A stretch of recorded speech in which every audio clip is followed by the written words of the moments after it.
Vamos agora então dar continuidade a esse percurso, né, esse trajeto que estamos fazendo aí nas narrativas míticas presentes no Trabalhos e Dias. Há pouco fizemos uma análise geral, né, acerca das duas Érides, né, que são aquelas imagens ambíguas, né, duplas, imagens aí que correspondem à essência do homem, a apresentação da essência do homem e suas direções, né, suas direções ambíguas, né, a Eris Ma, representada pela Eris Neikos, né, pelas arengas aí que a gente discutiu, aquela Eris que promove a destruição, e vimos sobre a Eris Boa, né, marcada aí pelo Zelos, né, aquela rivalidade, aquela disputa que constrói, que forma o homem, não é? Então agora vamos falar sobre o segundo mito que se apresenta dentro de Trabalhos e Dias, que é Prometeu e Pandora. É importante, antes de entrarmos na leitura desse texto, entendermos que o trecho que finaliza, que fecha o mito anterior, que a gente falou sobre a boa medida, dá um pontapé inicial para o começo desse próximo.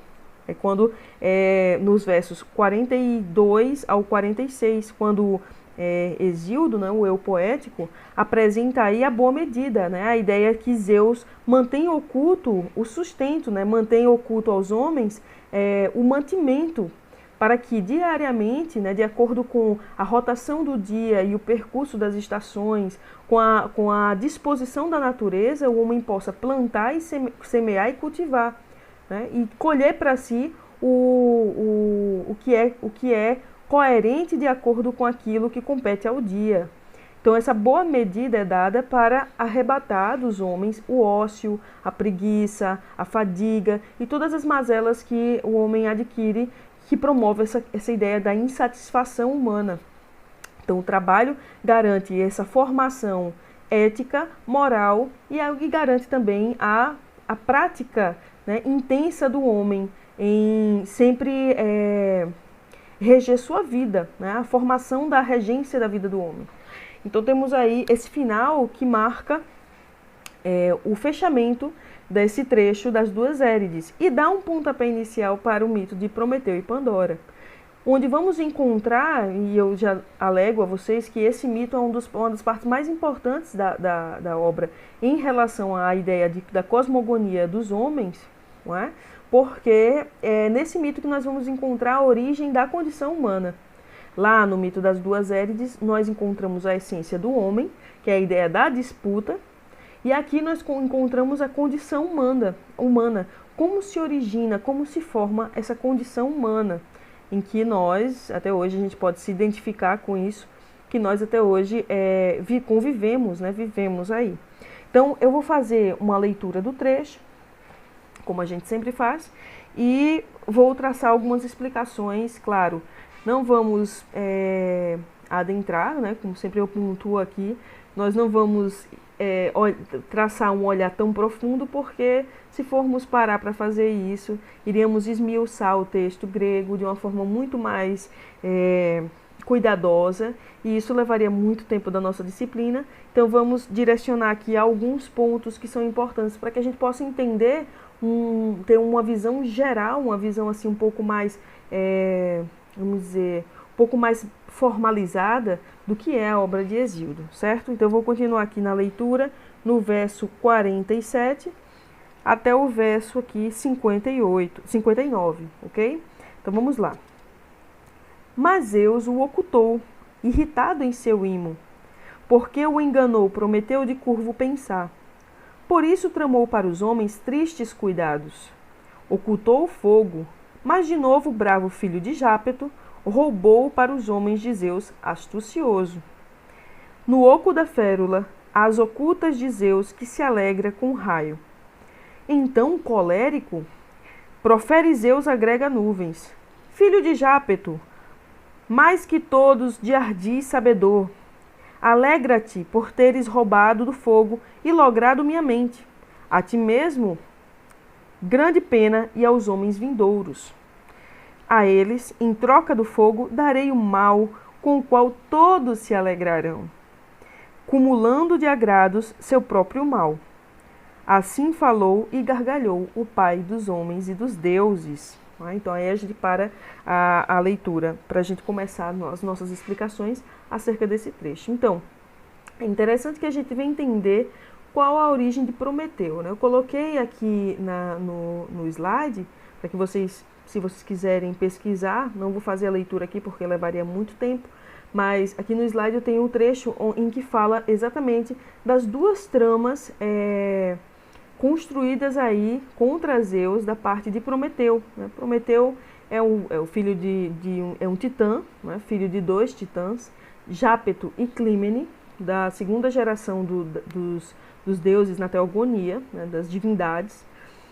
E é um titã muito especial, muito específico dentro da sua natureza, né? Ele é irmão de Menécio, Epimeteu e Atlas. Atlas, aquele titã que segura a abóbada do mundo, né? Enfim, não vamos adentrar nesse campo do mito, mas ele é irmão de algumas figuras importantes e ele também é uma figura importante da mitologia. Primeiramente por seu nome, né?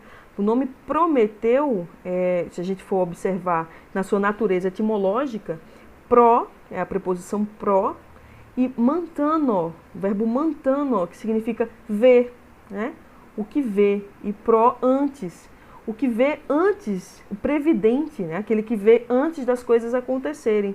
E ele tem uma figura dupla e uma figura de oposição, e a gente já vê a noção de ambiguidade. Veja que Hesíodo, na obra Trabalhos e Dias, traz toda essa noção de dualidade, de ambiguidade, né? Porque faz parte, compõe a natureza humana, essa ideia da dualidade do bem e do mal, da ética e do injusto, né? Então, do justo e do injusto.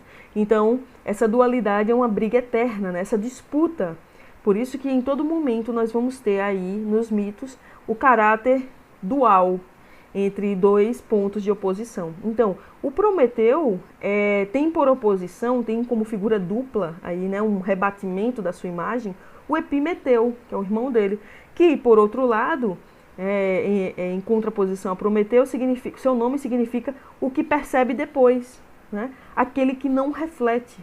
Epimantano significa o que vê depois, o que vê depois dos fatos acontecerem, né? Então, Prometeu é o previdente e o Epimeteu é o que não reflete, né? O que não percebe. Prometeu na Teogonia, onde vocês têm aí no trecho, né, que eu coloquei aí no slide, ele é responsável por duas tramas muito problemáticas para o homem, né? Na verdade, sobram para o homem essas tramas de Prometeu, porque são tramas que ele vai produzir ali de forma a favorecer os homens, né? Então, do que se trata?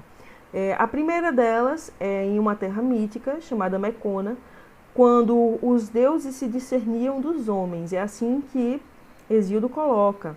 Quando a gente fala deuses se discernindo dos homens, nós estamos falando exatamente do momento mítico em que os homens viviam em harmonia com os deuses. Lembrando que os homens têm a mesma natureza dos deuses. Então, eles viviam em plena harmonia, em plena troca. E aí, em uma determinada festividade em que esses homens se discerniam dos deuses, Prometeu resolveu ofertar a homens e a deuses um sacrifício, uma espécie de presente, né? Um boi, ele vai matar um boi e vai dividir esse boi em duas partes. A primeira delas, ele pega a carne, as vísceras resplandecentes do boi e envolve de pele e de vísceras, de vísceras, de entranhas, né? Das entranhas do boi, e vai pegar uma segunda parte, coloca o osso e cobre esse osso, o osso do boi, e cobre o osso com uma banha resplandecente, né, de modo que fique muito apresentável e bonito aos olhos dos deuses. E oferece para os deuses, para Zeus no caso, quem deveria escolher ali era Zeus, né? Então ele oferece para Zeus, só que Zeus ele possui a Metis, lembrando a vocês que a primeira mulher com quem Zeus se casa é Metis, que é a deusa da astúcia divina, né, da sabedoria divina. Então Zeus tem um olhar muito mais amplo, muito mais soberano que o olhar dos outros deuses. Então Zeus já percebeu a trama de Prometeu, mas ele entendeu que os desígnios deviam se cumprir. É assim que fala Hesíodo. Então, existe um destino que está acima da percepção, das percepções divinas, né? Aquele destino que deve existir, que deve se cumprir. E esse destino, normalmente, ele se assimila à vontade de Zeus. Então, Zeus escolhe propositalmente a parte do sacrifício que continha os ossos e a banha e fala para Prometeu: olha, sua atitude agora está garantindo aos homens o afastamento primordial, né? O momento primeiro do afastamento entre deuses e homens. A partir de hoje, os homens passarão a comer carne e a sacrificar os animais em honra aos deuses. Nesse momento, os homens estão se dissociando dos deuses, ou seja, os homens passam a ser seres mortais. E a marca dessa mortalidade é exatamente o fato de comerem carne. A carne aí é o elemento central que marca a mortalidade do homem. Então, nos momentos de sacrifícios, como é que funcionam? Os deuses se alimentam da fumaça, não é? do animal que está sendo assado, e os homens se alimentam da carne, como forma de dizer: nós somos inferiores, né? Nós fomos separados dos deuses, nossa essência, né, apesar de ser a mesma, foi distinguida, nós somos distintos, né? Somos da mesma essência, mas não somos identificados aos deuses, né? Com os deuses. Somos distintos. Então, o sacrifício, o ritual do sacrifício, que é a primeira marca da distinção entre homens e deuses, acontece mediante essa trama, né? A primeira trama, essa artimanha que Prometeu efetua contra Zeus.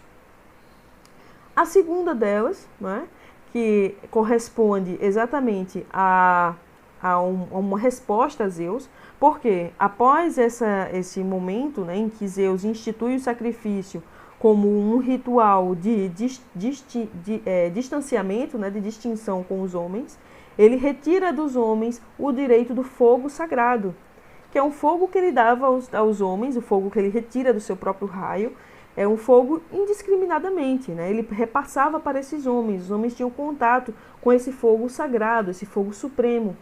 Então Zeus recolhe esse fogo para si, guarda o fogo e decide não dar mais aos homens. Então temos aí a segunda trama de Prometeu, né? A trama do roubo, que foi o que nós lemos aqui, né? O primeiro, Prometeu enganou, né? E o segundo, e por isso Zeus ocultou o fogo. Mas de novo, o bravo filho de Jápeto roubou para os homens de Zeus astucioso. Onde? No oco da férula. Férula faz parte da constituição da botânica, né, no universo ocidental. É uma planta, né, que tem um caule muito rígido. E aí é interessante essa ideia do fogo no caule, né, já traz para a gente um princípio de técnica. A gente pode entender aí que o fogo é um elemento que garante aos homens o conhecimento da técnica, né? Então ele rouba no oco da férula as ocultas de Zeus, que se alegra com o raio. Então, a partir desse momento, temos uma segunda trama de Prometeu, o roubo do fogo sagrado, né? O roubo desse fogo aí, que representa a figura de Zeus. Vamos continuar a nossa discussão em um outro vídeo, pois chegamos aí ao limite do nosso tempo.